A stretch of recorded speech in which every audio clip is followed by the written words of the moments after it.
অসাধারণ ব্যাখ্যা তিনি দিয়েছেন যে মৌলবাদী এই শব্দটা আসছে মূল থেকে। আপনাদের কথা আমি শুনতে চাই, মৌলবাদী আসছে কি থেকে? হ্যাঁ, উত্তর হচ্ছে জোরে বলেন, মৌলবাদী আসছে কি থেকে? সাইদি সাহেব বলতেন মূল হচ্ছে কোরআন, মূল হচ্ছে হাদিস, মূল হচ্ছে আল্লাহ, মূল হচ্ছে তার রাসূল। তো যারা আমাদেরকে মৌলবাদী বলে গালি দাও তারা হচ্ছে সব আগাবাদী।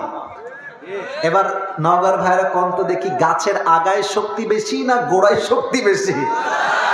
তো উনি বলতেন যারা আমাদেরকে মৌলবাদী বলে গালি দাও তোমরা থাকো গাছের আগায়, বাড়াবাড়ি বেশি কইরো না, বাড়াবাড়ি বেশি কইরো না।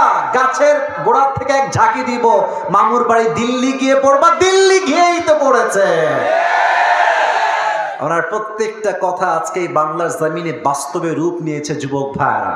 তো আমি